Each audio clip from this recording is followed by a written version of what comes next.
सरकार का उल्लेख संविधान के भाग 4 में किया गया है। संविधान के अनुच्छेद 153 से 237 तक इसका उल्लेख मिलता है। एक व्यवस्थापिका जिसे विधानसभा कहा जाता है, कार्यपालिका और न्यायपालिका होगी, जिसका उल्लेख 168 में किया गया है। व्यवस्थापिका, कार्यपालिका 153 और न्यायपालिका 214 में। कार्यपालिका में सर्वोच्च होंगे राज्यपाल। राज्यपाल के बाद में द्वितीय पद आता है मुख्यमंत्री का, और मुख्यमंत्री से मंत्रिपरिषद बनती है। फिर शासन सचिवालय आएगा, उसका एक निर्देशालय होगा। फिर ऐसे अलग अलग भागों में हो जाएगा, जिसमें संभाग आयुक्त होगा, संभाग स्तरीय कार्यालय होगा, जिलाधीश होगा, जिला कलेक्टर, जिला एवं उपखंड प्रशासन, और सबसे नीचे होगा जिला एवं उपखंड कार्यालय। सबसे पहले राज्यपाल के बारे में पढ़ते हैं। राज्य का संविधान एवं कार्यपालिका प्रमुख होता है राज्यपाल। अनुच्छेद 154 में इसका उल्लेख किया गया है, और अनुच्छेद 155 में राज्यपाल की नियुक्ति से संबंध में अनुच्छेद है। राज्य का जो कार्यपालिका होती है उसका प्रमुख होता है राज्यपाल, और नाम मात्र का प्रमुख होता है यह राज्य का सबसे बड़ा व्यक्ति। जैसे केंद्र में राष्ट्रपति होता है, वैसे ही राज्य में राज्यपाल होता है, सबसे बड़ा पद होता है। अनुच्छेद 154 के तहत राज्य की समस्त कार्यपालिका की जो शक्ति होती है वो की शक्ति राज्यपाल में होगी। अनुच्छेद 154 के तहत कार्यपालिका की समस्त विधायी शक्तियां जो होगी राज्यपाल में निहित होगी। राज्य का प्रथम नागरिक है राज्यपाल। जैसे देश में प्रथम राष्ट्रपति होगा, वैसे ही राज्यपाल होगा। जो भूमिका राष्ट्रपति की होती है वही राज्यपाल की होगी, सिवाय आपातकाल से संबंधित। राज्यपाल नाम मात्र का प्रमुख होता है, जबकि वास्तविक जो पद वाला होता है वो मुख्यमंत्री होता है। अनुच्छेद 153 में राज्यपाल के नियुक्ति संबंधित उल्लेख है, और संविधान के 7वें संशोधन 1956 के द्वारा अनुच्छेद 153 में यह व्यवस्था की गई है कि एक व्यक्ति एक समय में 2 या 2 से अधिक राज्यों का भी राज्यपाल हो सकता है। मतलब एक राज्यपाल एक समय में 2 राज्यों का राज्यपाल हो सकता है। वर्तमान में जैसे राजस्थान मिश्र है, तो वो राजस्थान का भी हो सकता है, गुजरात का भी हो सकता है। ऐसा कहीं उल्लेख नहीं है कि वो एक ही राज्य का राज्यपाल होगा। 155 में नियुक्ति होती है, राष्ट्रपति इनकी नियुक्ति करता है मंत्रिपरिषद की अनुशंसा पर। कार्यकाल 156 में उल्लेख किया गया है। इनका कार्यकाल राष्ट्रपति का जब तक आशीर्वाद रहता है तब तक रहता है, लेकिन 5 साल तक होता है, और 5 साल के बीच में राष्ट्रपति हटा सकता है। और राष्ट्रपति राज्यपाल को समय से पूर्व भी पदमुक्त कर सकता है, और स्थानांतरण भी करता है, ट्रांसफर भी कम कर सकता है। जैसे राजस्थान वाले को उत्तर प्रदेश वाले को राजस्थान में कहीं भी भेज सकता है। ये सब राष्ट्रपति पर डिपेंड करता है। राज्यपाल की योग्यताओं का उल्लेख अनुच्छेद 157 में किया गया है। कम से कम उसकी उम्र है जो 35 वर्ष होनी चाहिए, और वह संसद और राज्य विधायिका का किसी भी प्रकार का कोई सदस्य नहीं होना चाहिए, और किसी भी लाभ में नहीं होना चाहिए। पद का उल्लेख अनुच्छेद 159 में किया गया है, और राज्यपाल को जो शपथ है राज्य के उच्च न्यायपालिका के मुख्य न्यायाधीश दिलाता है, और जो अपना त्याग पत्र है वो राष्ट्रपति को संबोधित करके राज्यपाल त्याग पत्र दे सकता है। अनुच्छेद 56 में इसका उल्लेख है। राज्यपाल का वेतन अनुच्छेद 158 में इसका उल्लेख मिलता है। वर्तमान में राज्यपाल का वेतन 3.5 लाख रुपए प्रति माह है। राज्यपाल की शक्तियों के बारे में पढ़ते रहे। राज्यपाल की शक्तियां वही है जो केंद्र में राष्ट्रपति के पास होती हैं, सिवाय आपातकाल से संबंधित और मृत्युदंड के कानून से संबंधित। राज्यपाल के 2 कार्य हैं, एक तो वो सलाह से करता है, और एक वो सब विवेक अपने खुद की बुद्धि का इस्तेमाल करते सब विवेक से करता है। 2 प्रकार के कार्य होते हैं। कार्यपालिका संबंधी शक्तियाँ होती है, विधायी शक्तियाँ, वित्तीय शक्तियाँ, न्यायिक शक्तियाँ और सब विवेक शक्तियाँ होती हैं। कार्यपालिका शक्ति में ये होता है कि जब तक राज्यपाल उस पर हस्ताक्षर नहीं करता तब तक कोई भी कानून लागू नहीं होगा। विधायी शक्ति और कोई भी कानून जो वित्त से संबंधित या धन से संबंधित है उसको विधानसभा में प्रस्तुत करने से पहले राज्यपाल के हस्ताक्षर करना अनिवार्य है। न्यायिक शक्ति में वो किसी भी जो कैदी वगैरह है उसकी सजा को कम कर सकता है या माफ कर सकता है। मृत्यु दंड माफ करना ये राज्यपाल के हाथ में नहीं है, यह केवल राष्ट्रपति कर सकता है। सब विवेक का मतलब होता है कि राज्य में कोई आपातकाल स्थिति आ गई है या जो शासन है वो भंग हो गया पूर्ण रूप से, तो ये राष्ट्रपति को इसके प्रति सूचित कर सकता है। ये सब विवेक से अपना निर्णय ले सकता है। कार्यपालिका संबंधी शक्ति तो मुख्यमंत्री की नियुक्ति राज्यपाल के द्वारा की जाती है, और मंत्रिपरिषद के जो सदस्य होते हैं उनकी नियुक्ति भी प्रधानमंत्री मुख्यमंत्री की सहायता से राज्यपाल ही करता है, और जो लोक सेवा के अध्यक्ष है उनकी भी नियुक्ति राज्यपाल द्वारा की जाती है, और उच्च न्यायालय के जो जज होते हैं उनकी भी नियुक्ति राज्यपाल के द्वारा ही की जाती है। राज्यपाल हमेशा सत्र शुरू होने से पहले उद्घाटन भाषण देता है। राज्यपाल विधानसभा का अधिवेशन बुलाता है और उसका 17वां विधानसभा को भंग भी कर सकता है। ये उसके पास शक्तियाँ होती हैं। वित्तीय शक्ति में कोई भी अगर वित्तीय विधेयक या धन विधेयक है जो राज्यपाल की अनुमति से विधानसभा में प्रस्तुत किया जाएगा। राज्यपाल के बिना परमिशन के वहाँ पर विधेयक विधानसभा में आप प्रस्तुत नहीं कर सकते। न्यायिक शक्तियों में राज्यपाल के पास ये शक्तियाँ कि किसी दंडित व्यक्ति को वो क्षमा कर सकता है, या उसको सजा को निलंबित कर सकता है या स्थगित कर सकता है, या कुछ समय के लिए उसको माफ कर सकता है, या उसकी सजा को बढ़ा या घटा भी सकता है। लेकिन अनुच्छेद 72 में जो राष्ट्रपति के पास शक्तियाँ हैं मृत्युदंड को माफ करने की, वह शक्ति राज्यपाल के पास नहीं है। स्वविवेक की शक्तियां भी होती है, जिसमें अनुच्छेद 163 में उल्लेख किया गया है। राज्यपाल की स्वविवेक उत्तरदायित्व और शक्तियों को परिभाषित किया गया है।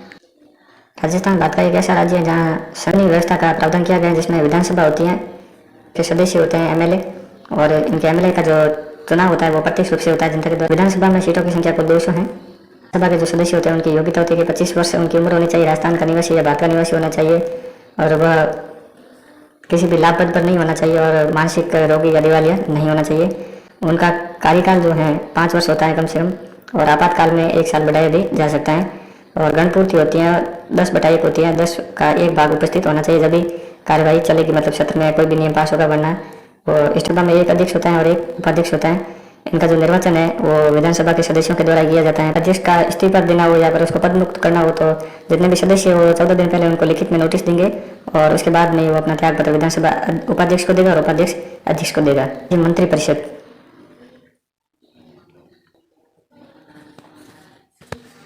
संविधान के अनुच्छेद 163, 64 और 67 में राज्य मंत्रिपरिषद का उल्लेख मिलता है, जिसका प्रमुख जो होता है मुख्यमंत्री होगा।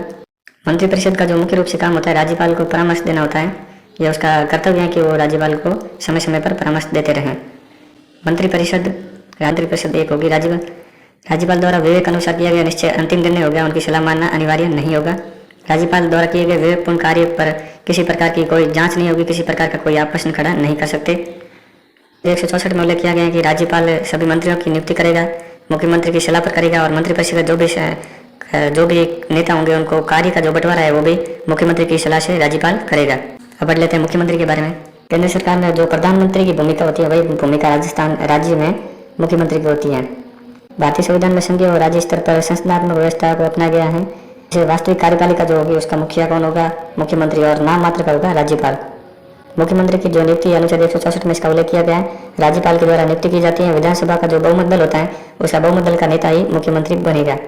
और राज्यपाल ऐसे व्यक्ति को भी मुख्यमंत्री नियुक्त कर सकता है जो विधानमंडल का सदस्य नहीं है, लेकिन उसको 6 महीने के अंदर अंदर उसका सदस्य बनना पड़ेगा। विधानसभा का सदस्य बनने के लिए न्यूनतम 25 वर्ष उम्र है और सरकार के किसी लाभ पर नहीं होना चाहिए, इसके अलावा कोई योग्यता नहीं है उसकी। ये मुख्यमंत्री करता है, राज्यपाल सिर्फ नाम मात्र का होता है। सारी शक्तियाँ जो भी होती हैं इनका प्रयोग मुख्यमंत्री ही करता है और मंत्रिपरिषद का जो मुखिया होता है वही मुख्यमंत्री ही होता है।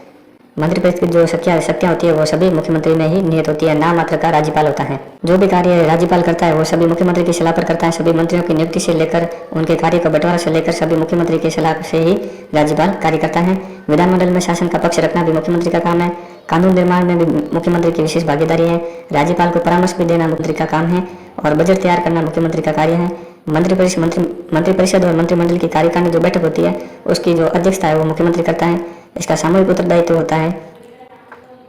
जैसे कोई भी मंत्रिपरिषद का सदस्य है उसके खिलाफ अविश्वास प्रस्ताव पारित आ जाता है तो पूरी मंत्रिपरिषद भंग हो जाती है। मतलब एक साथ ही डूबते हैं और एक साथ ही तैरते हैं। शासन सचिवालय में प्रमुख शासन सचिव होता है, फिर एक सचिव होता है, विशेष सचिव होता है, पर मुख्य संयुक्त सचिव, उप सचिव और सचिव होता है। सचिवालय का कार्य नीति निर्माण का नियोजन करना होता है, कानून और नियमों का निर्माण करना और प्रशासन कार्यों का क्रियान्वयन और नियंत्रण करना। कार्मिकों की भर्ती हेतु आवश्यक नियमों एवं विनियमों का जो निर्धारण करता है वो भी शासन सचिवालय करता है। कौन सी भर्ती कब आएगी, उसमें क्या बदलाव किया जाना चाहिए, ये सभी शासन सचिवालय का कार्य होता है। समन्वय स्थापित करना यह भी शासन सचिवालय का कार्य होता है। इसका जो प्रमुख होता है उसे मुख्य सचिव कहा जाता है। जिस प्रकार राज्य में मंत्रिमंडल होती है, मंत्रिमंडल का मुख्य जो मुख्यमंत्री होता है, उसी प्रकार जो शासन सचिवालय होता है उसका मुख्य जो होता है मुख्य सचिव उसी प्रकार की भूमिका निभाता है जिस प्रकार मंत्रिपरिषद में मुख्यमंत्री निभाता है। मुख्यमंत्री का विश्वास पात्र होता है मुख्य सचिव। उसे समय समय पर सलाह देना, राज्य की जो स्थिति है उसके बारे में बताना, उसे सलाह देना, यह मुख्य सचिव का कार्य होता है। का जो प्रशासनिक मुखिया होता है वो शासन सचिव होता है। यह शासन सचिव का केंद्र बिंदु होता है। मुख्यमंत्री और मंत्रिपरिषद को सलाह देना मुख्य सचिव का कार्य होता है।